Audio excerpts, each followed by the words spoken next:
Трет ден се гласа, но без исход. Уставниот суд е без председател. И третиот кандидат, кој беше единствен на гласачкото ливче, Осман Кадрiju, не ги добил потребните 6 гласа. Ова беше 8ми обид за избор на председател кој пропадна. Предходно утринава, Ана Павловска-Данева се повлече од трката, за да се деблокира процесот и да не дојде до криза. Сепак, Татјана Васич Бозазджиева и без против кандидатка доби само 5 гласа. Исто како и Кадрiju, за кого се гласаше напладне. На Добрилака Царска вчера и заврши председателскиот мандат, а деловникот не предвидува ниту заменик председател, ниту вршител на должност.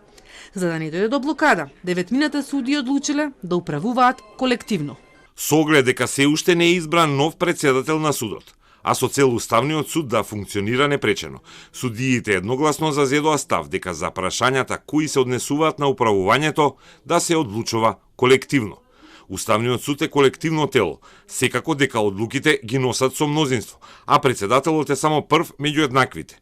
Во таа смисла е колективното одлучување за прашања кои се однесуваат на управувањето. Во делот на работата со предмети, судот непречено работи. Прима предмети и постојаните предмети тековно се работат. Предметите се поделени на судии и советници, објаснуваат од Уставен. Дали и кога во наредните денови ќе има нови обиди за гласање? Уставните судии се консултираат кога ќе продолжи седницата за избор на председател. Според деловникот, гласањето се повторува до изборот на председател на судот. Неизвестно е и дали на избирачкото ливче ќе се најдат повторно досегашните имиња или пак нови на некои од останатите 5 судии, за кои досега не се гласаше.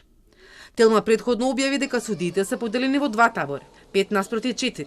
Поделеноста настанала по точката за усвојување на измените на деловникот на седницата одржана минатиот понеделник. Главните причини за судир се прашањето за употреба на јазиците во Уставен, како и местото заменик председател на судот.